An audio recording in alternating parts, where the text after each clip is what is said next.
Dear students, in the previous session of this increasing and decreasing function, which is the second type of application we are studying in this chapter, under this chapter.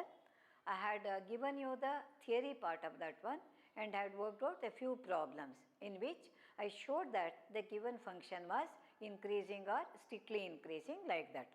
Now in today's class, I am giving you some functions and I am verifying whether the given function is strictly increasing or decreasing. Sometimes an interval will also be given. So during that interval, how does the function behave? Is it increasing or is decreasing? Now the first problem is, show that the function fx equal to sin x.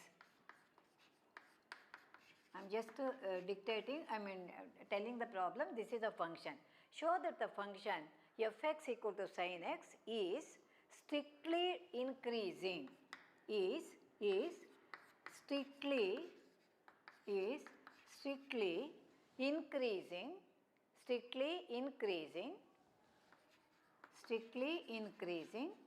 in the interval 0 pi by 2 and the second part is strictly decreasing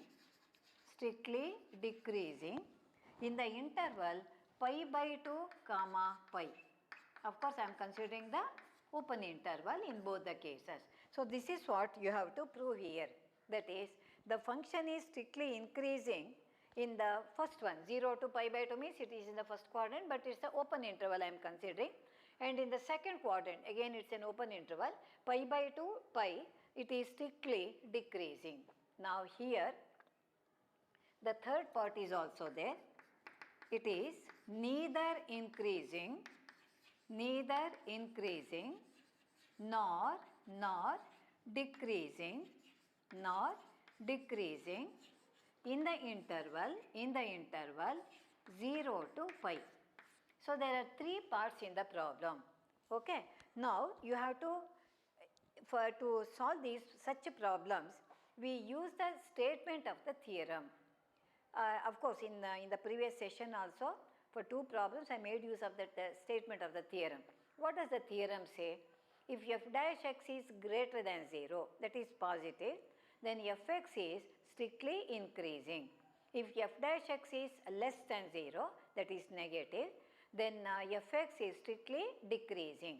If f dash x is exactly equal to 0, it is a constant function. That means neither increasing nor decreasing for all the x belonging to the open interval a comma b, because the function f was defined on the closed interval a comma b and continuous in the closed interval and differentiable in the open interval. And this was the statement of the theorem. So here also I make use of that part. If f dash x is greater than 0, that is positive, it would be increasing. Less than 0, it is decreasing. Now let me consider the derivative of the function. First one, given f of x is equal to sin x. What would be f dash x here? It is equal to cos x. So whatever may be the type of function, you should know how to find the derivative. That is important. F dash x is cos x. Now whether the function is increasing or decreasing depends upon the sign of the function cos x. Is it positive or negative? Let me take the first interval. In the interval 0 comma pi by 2. Now you know that in the first quadrant all the trigonometric ratios are positive, isn't it? That is, in 0 comma pi by 2, of course it is an open interval only. In 0 comma pi by 2, we see that cos x is greater than 0. What is cos x here? That is, f dash x is greater than 0. Therefore, what is our conclusion? The conclusion is, here we write f dash x, but we write the conclusion with respect to the given function. Therefore, fx is strictly increasing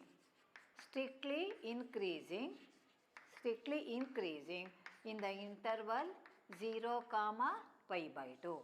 So it depends upon the behavior, or it depends upon the sign of the derivative, whether it is strictly increasing or decreasing. This is the first part. Now let me consider the second part of the interval. In the second part, in the second case here, in the interval pi by 2 comma pi, it's an open interval. See, you know that in the second quadrant, cos theta is negative, that is cos x is less than 0 implies f dash x is less than 0, implies that f dash x is less than 0. Therefore, how do you write this one? Therefore, the function fx is, what's the conclusion? It is strictly decreasing in the same interval, whatever interval are given here, pi by 2 comma pi. So, now let us come to the third part of that one. See, here what has to be proved here, in the interval 0 to pi. See, I am combining both of them. 0 to pi by 2, a half of that one, say, and pi by 2 to pi, the remaining part of the interval 0 to pi. Here we observe, in the first part 0 to pi by 2, it was strictly increasing, and pi by 2 to pi, it was strictly decreasing. So, if you take the total interval 0 to pi here, it is half of that is increasing, half of that is decreasing. So, what is our conclusion? It is neither increasing nor decreasing. So, that has to be written here. In 0 comma pi by 2, the function fx is increasing. It is increasing. And in pi by 2 comma pi, in pi by 2 comma pi, it is decreasing. Isn't it? It is decreasing. Therefore, in the interval 0 comma pi, it is neither increasing nor decreasing. Okay. All the three may not be asked in the same problem. By chance it is asked, no, you have to give the reason like this. See, again you need not calculate. Already first and the second cases, we have found out that it is increasing in the first part, it is decreasing in the second part. So, I am using the statement of the theorem to find out whether the given function is increasing or decreasing. Okay, that is, always remember, if f dash x is positive, that is greater than 0, it is increasing, otherwise it is decreasing. Now, let me move on to the next problem. In the next problem also the same instruction here, but whatever instruction is given, whatever has been asked in the problem to prove, according to that you have to solve the problem. Sometimes they give the three options like this: strictly increasing, strictly decreasing, neither this nor that, or any one of them can be asked. Show that it is increasing or show that it is decreasing, like that. In the next problem, see, in the previous problem I consider the trigonometric function. Now I am considering a logarithmic function.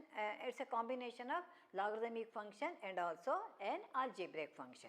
Show that the function y equal to log of 1 plus x minus 2x divided by 2 plus x is greater than minus 1, strictly greater than minus 1. So, this is the domain of the function, is an increasing function, is an increasing function of x throughout its domain. Now, this is what you have to prove here. That is, the function is given not fx here, y. So, when it is given as y, you find dy by dx. If it is given as fx, no, you write it as f dash x. Okay. Now, the function y is log of 1 plus x minus 2x over 2 plus x, and this is the domain. X is greater than minus 1 means it takes all the values for x which are strictly greater than minus 1. So, after minus 1, whatever value you can assign to the variable x here. Okay. Now, this is what you have to prove. It is given that you have to show that it is an increasing function of x throughout its domain, that is for all x greater than minus 1. That is the domain here. all the x will be always strictly greater than minus 1. It doesn't take the value minus 1 also, it is strictly greater than minus 1. So for all x greater than minus 1, the function is in increasing. So what has to be proved now?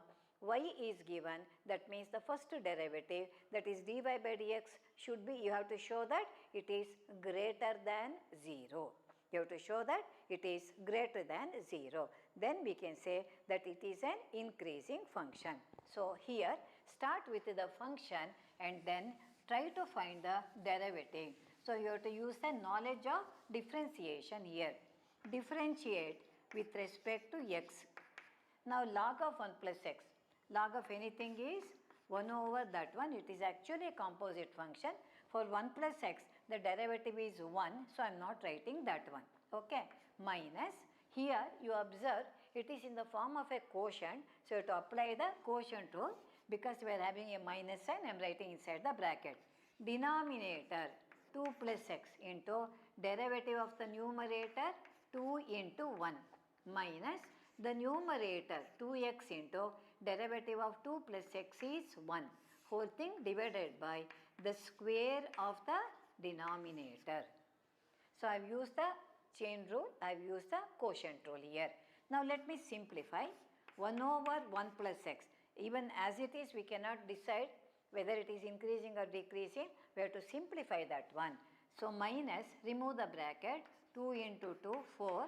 It is 2x minus 2x divided by 2 plus x the whole square. These two are cancelled.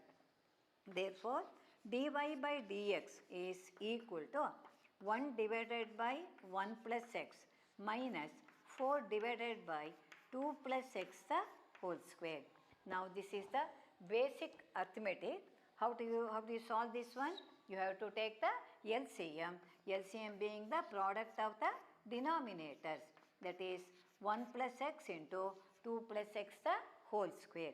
So here it is cancelled.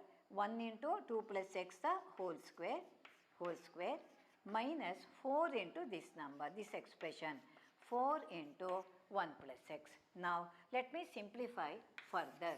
That is dy by dx is equal to, write the denominator as it is, 1 plus x into 2 plus x the whole square. Simplify. First term is 2 plus x the whole square. So we use the formula a plus b whole square, and here remove the brackets. A plus b whole square means a square plus b square plus 2 into a into b. 4 plus x square plus 4x. It is minus 4 minus 4x. You see that 4x and 4x, 4 and 4, they are cancelled. Finally, we are getting a simplified form of this one, x square divided by 1 plus x into 2 plus x the whole square. Now, we have to see whether it is increasing or we have to see whether it is increasing or decreasing. But in the problem, they have asked you to show that it is an increasing function. So for any function to be an increasing function, how should be the derivative here? It should be greater than 0, isn't it? It should be greater than 0. Now here, we cannot give values for x here. In general, we have to discuss. Let us go to the domain part of that one. What is domain here? So given x is greater than minus 1, isn't it? X is greater than minus 1. Therefore, when you take it to the left hand side, it becomes 1 plus x. So 1 plus x would be greater than 0.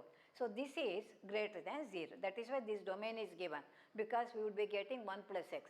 Suppose x is equal to minus 1. Then what happens? That's why equality is not there. If it is equal to minus 1, what happens in that case now? It becomes 0. So division by 0 is not defined. That is why that value has been omitted. So x is strictly greater than minus 1. So take it to the left hand side. 1 plus x is greater than 0. So this 1 plus x is a positive number. Now to know that dy by dx is positive or negative, we are using this one. Now this is a positive quantity, means greater than 0. Now come to this one. See here, greater than minus 1 means x can take negative value also, minus half, minus 3 by 2, minus 1 by 4, all of them. But this is a whole square we are having.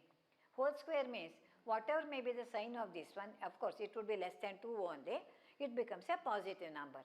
Here x can take negative value. See, greater than minus 1 means there are many infinite number of values which would be lying between 0 and minus 1. But still it is a whole square here. Therefore, it can become, it would be always a positive number. So, this is also positive, this is also positive, this is given to be positive, isn't it? These two being perfect squares, they are positive. And this, because of the domain that has been given, x is greater than minus 1, 1 plus x is strictly greater than 0. So, this is greater than 0, this is also greater than 0, it cannot be equal here, this is also greater than 0. Therefore, give the reason. X greater than minus 1, so 1 plus x implies that 1 plus x is greater than 0, and x square and 2 plus x square, 2 plus x a whole square is greater than 0 for all x, greater than minus 1. So, whatever may be the value, this is the domain actually. So, you give any value strictly greater than minus 1, the whole of this one is greater than 0, isn't it? It would be greater than 0. So, it is, when it is greater than 0, what is our conclusion? You write dy by dx is greater than 0 for all x greater than minus 1. So, this is the reason for which you have to, why you are writing, you have to give the reason. Since 1 plus x is greater than 0, this is positive, that is also positive. Therefore, we can consider the given derivative is greater than 0. So, when the derivative is greater than 0, what can you conclude about the given function? The given function is an increasing function. You have to write that one. So, it is greater than 0 means the given function, you have to always write the conclusive sentence. Since dy by dx is greater than 0 for all x greater than minus 1, that is important, because in the problem it is given throughout its domain, the domain is x greater than minus 1, that is minus 1 plus infinity, that is the domain. So, in that domain, no, it is continuously increasing, that is what you have to write. Therefore, the given function is an increasing function. Now, the next problem, again it is containing the trigonometric functions. It is containing the trigonometric functions. Again, here also some particular answer is expected. So, you should be familiar with the derivative or the differentiation of different types of functions. Now, let us consider the next problem. Prove that y is equal to 4 sin theta divided by 2 plus cos theta minus theta. Show that or prove that y is equal to 4 sin theta divided by 2 plus cos theta minus theta is an increasing function, is an increasing function of theta in a certain interval. What is the interval? The closed interval 0 comma pi by 2. 0 comma pi by 2 means we are considering the first quadrant, isn't it? So, you have to show that this is an increasing function. Increasing means you have to always show that it is greater than 0. So, then only you can come to the conclusion that it is an increasing function. Now, here the usual procedure of the derivative you have to use. Here you observe it is in the form of a quotient. We apply the quotient rule, then we do the differentiation. So, dy by dx equal to denominator, that is 2 plus cos theta into the derivative of the numerator. 4 being a constant, write it as it is sin theta becomes cos theta minus the numerator, that is 4 sin theta into derivative of the denominator. 2 being a constant, it is 0. For cos theta, it is minus sin theta. Whole thing divided by the square of the denominator, 2 plus cos theta, the whole square, minus theta, it is like x. When x is there, what is the derivative? 1. We are differentiating with respect to theta. Sorry, write it as dy by d theta here. Therefore, it is the derivative of theta with respect to theta would be equal to 1. Okay. Now, with the differentiation part is over, what we have to do is we have to show that this derivative what we have obtained here is positive for in this interval. So, I am considering a limited domain here 0 to pi by 2. In that interval it is an increasing function. That means you have to show that in that interval it is positive. Okay. Now, let me remove the bracket. 2 4s are 8 cos theta plus 4 times cos square theta. Okay. And minus of minus plus 4 times sin square theta. Sin square theta whole thing divided by 2 plus cos theta the whole square minus 1. Now, look at this one. When you take out 4 as common factor, what you will be having? 8 cos theta plus 4 into cos square theta plus sin square theta. Okay. Whole thing divided by 2 plus cos theta the whole square. Now, the other number write as it is. And what is cos square theta plus sin square theta? It is equal to 1 from the basic identity. So, 4 into 1 that would be 1. So, I can write 8 cos theta plus 4 into 1 divided by 2 plus cos theta the whole square minus 1, or 1 you can write 1 by 1 also. Now, what has to be done? We are having the difference of two fractions. So, let me write it as dy by d theta. Take the LCM. What is the LCM? The denominator, only one denominator, the other one is 1. So, this is 8 cos theta plus 4, then minus 1 into 2 plus cos theta the whole square. Now, 8 cos theta plus 4 you write as it is. Look here, it is of the form a plus b whole square again. All the terms are positive. A square plus b square plus 2ab. But all of them should be multiplied by the minus sign. A square means 4 minus 4. Cos square theta becomes minus cos square theta minus 2 into 2 4 minus cos 4 theta divided by 2 plus cos theta the whole square. Now, plus 4 and minus 4 they are cancelled. So, 8 cos theta minus 4 cos theta is 4 cos theta minus cos square theta divided by 2 plus cos theta the whole square. Now, you can take out cos theta as common factor if you want, or else you can keep it as it is also. 4 minus cos theta divided by 2 plus cos theta the whole square. So, this is what we have got ultimately as a derivative. Cos theta plus cos theta into 4 minus cos theta divided by 2 plus cos theta the whole square. Now, see, we have just differentiated, got the value. Now, we have to prove it is an increasing function of theta in the interval 0 pi by 2, 0 comma pi by 2. It is a closed interval, first quadrant. You know that first quadrant all the trigonometric ratios are positive. One by one we will see. Cos theta you can see it is positive because we are taking the interval 0 pi by 2. Whereas here 4 minus cos theta. Now, you know that the maximum value of cos theta is plus 1. That is when x takes a value, theta takes a value 0. Suppose cos 0 we are having, it is 1. 4 minus 1, anyway it would be less. Then other values, when you move 0 to pi by 2, the values of cos theta would be decreasing, isn't it? So, it is 4 minus 1, that's a value, it is a positive number. This is positive, this is positive, here itself it is positive. When you take the square of that one, it is a positive quantity. So, you just give the reason. In 0 comma pi by 2, closed interval, you have cos theta greater than 0, 4 minus cos theta greater than 0, and 2 plus cos theta whole square is also greater than 0. That means that it is a positive, numerator is also positive, denominator is also positive.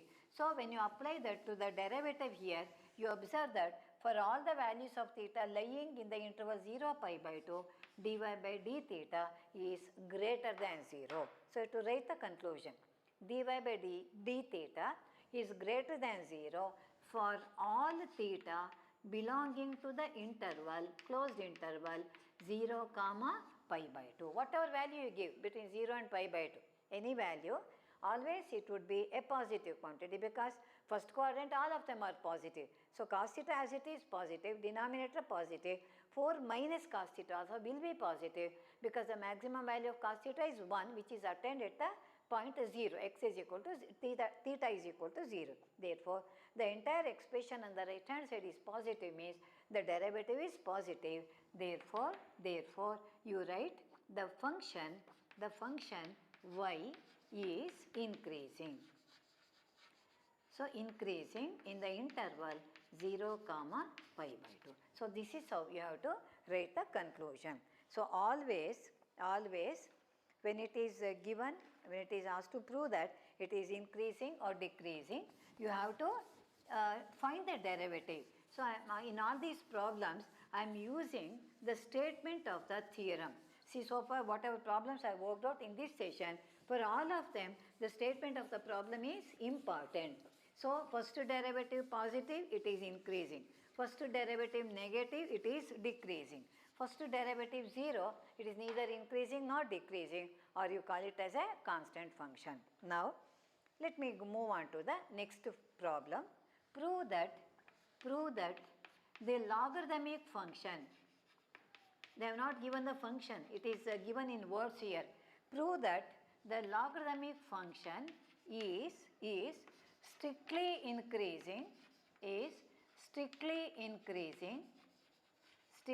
increasing on this interval 0 infinity. It is an open interval. It takes all the values greater than 0 up to infinity. It can take any value which are more than 0, strictly greater than 0. 0 is not included here, on 0 comma infinity. That is, prove that the logarithmic function. So let me take, you can take fx or y, doesn't make any difference. Let y be equal to log x to base e. Generally this e, these days they are not writing. Strictly speaking, we have to write the base here. Even if you take log x, it is okay. Now differentiate. It is a very simple function, the basic function I am considering. Y equal to log x means dy by dx is 1 by x. Here no more, see in the previous two problems, no, we have to take the, because the function was a little bit complicated, we have to take, after differentiation, we have to take the LCM, simplify, then we have to argue to find out whether the first derivative is greater than 0 or not. Whereas here we have got only one term here, dy by dx is 1 by x. Now what is the domain here? The domain is 0 infinity. That is, x can take all the values starting with 0, not starting with 0, more than 0. See, suppose 0 is included, suppose it's a closed interval on the left hand side. 1 by 0 not defined, that is why that 0 is omitted, isn't it? So next value to 0, 0 cannot be given here. Now 1 by x is greater than 0 for all x belonging to the interval 0. It is strictly greater than 0. Therefore, we can write the statement, we can write the conclusion. Therefore, the logarithmic function is strictly increasing on 0 comma infinity. Okay. So that the reason, you have to give the reason why it is an increasing function. After giving the reason, you give the conclusion. Here conclusion should always be written in proper sentences. Okay.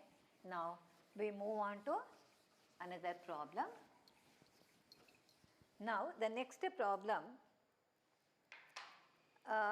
of course it is quite a simple algebraic function, but we have to argue here properly. Prove that the function f of x equal to x square minus x plus 1. Prove that the function f of x equal to x square minus x plus 1 is neither increasing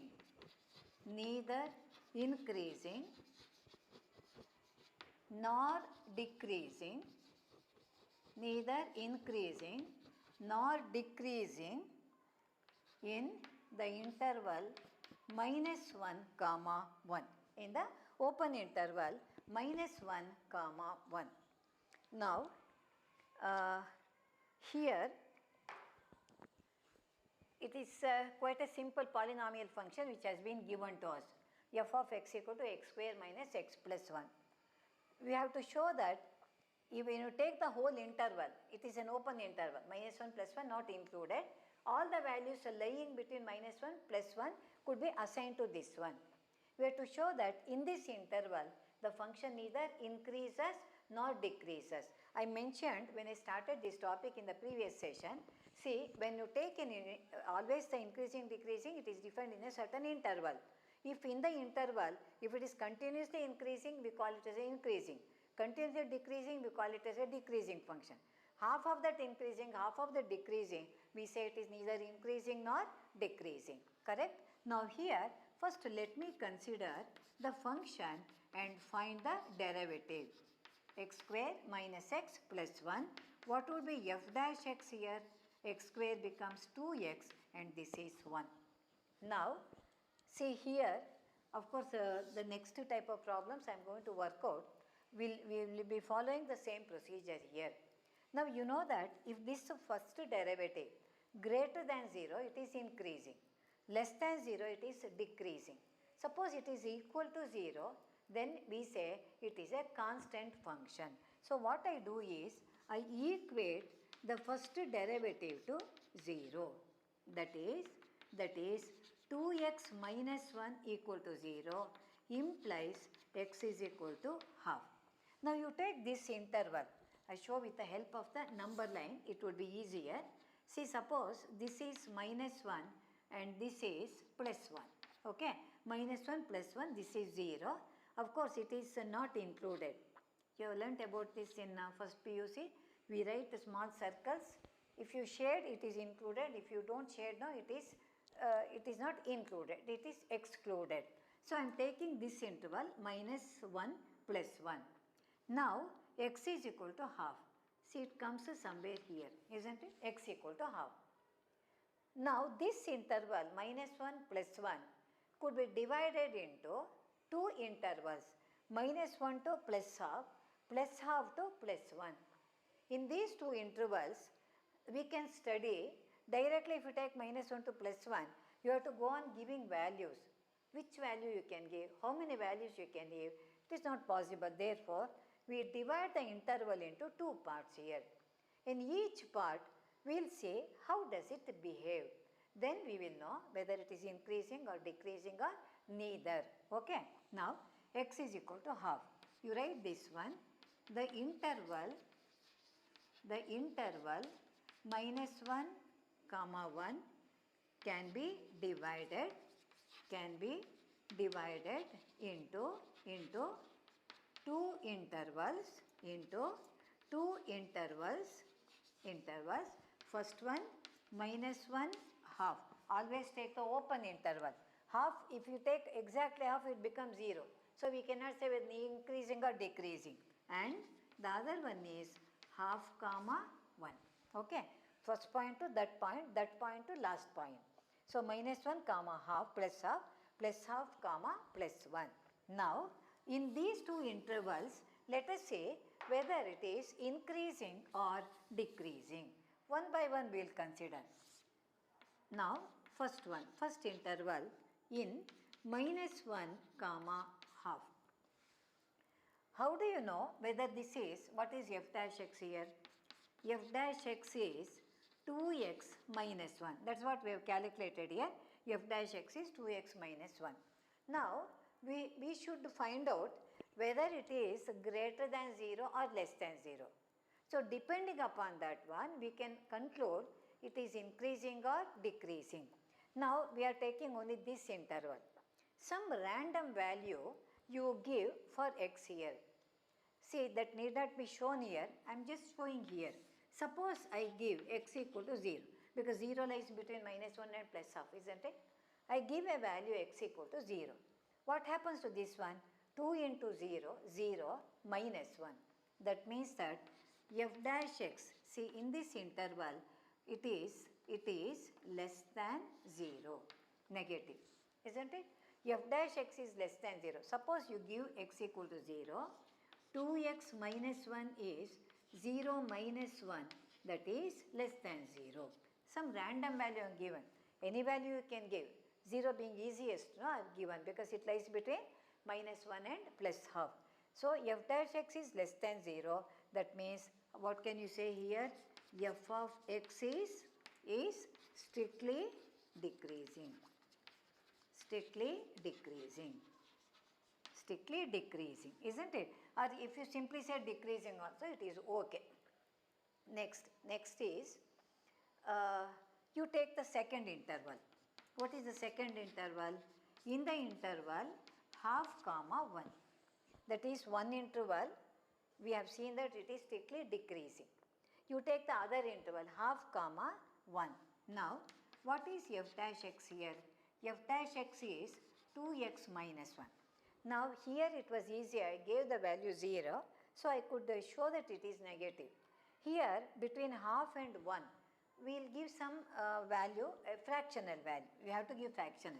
Suppose x is 3 by 4, isn't it? More than half, less than 1. Then let us see how this behaves. 2x minus 1, 2 into 3 by 4 minus 1. See, it's some random value I am giving. So it is 2 2s are 4, you can see. 3 by 2 means 1 and a half. Minus 1 is half, it is greater than 0. Some random value taken. You take any value between half and 1, it would be always positive. Then you write f dash x is greater than 0. So first derivative less than 0, it is decreasing. So what does it imply? It is increasing. It is increasing. See, we are considering the whole interval. In the problem it is given the whole interval minus 1 comma 1. A part of the interval it is increasing. A part of the interval it is decreasing. When you take the whole interval, it is neither increasing nor decreasing. So you have to write that in the conclusion. How do you write the conclusion here? See, first one you write in minus 1 comma half, fx is decreasing. Fx is decreasing. In half comma 1, fx is increasing. Correct? We have seen that one. It is increasing. Therefore, in the interval minus 1 comma 1, the function fx is neither increasing nor decreasing. Neither increasing nor decreasing. Nor decreasing. So this is how we have to solve the problems here. Okay. Now, so in today's session, I have taken different types of functions and considering the statement of the theorem, that is finding the derivative in all the cases, I could argue whether it is increasing or decreasing or neither. Okay. So in the next session also, I am working out some problems in which, not this one, I am calculating the intervals. Here you observe in all the problems, almost all the problems, the interval was given, minus pi by 2, plus pi by 2, 0, 1, 0, infinity, whatever may be that one. The interval was given, you were finding out in the interval whether it was increasing or decreasing or neither, isn't it? The next type of problem is, the function would be given, you have to calculate in which interval it increases, which interval it decreases. So our problem is to find the intervals in which, how does the function behave? Will it be increasing? Will it be decreasing? Sort of the reverse process of such problems there. So considering again the statement of the theorem, that is important. Using the statement of the theorem only, we solve maximum number of problems. So I'll do the next type of problems in the next session. Thank you.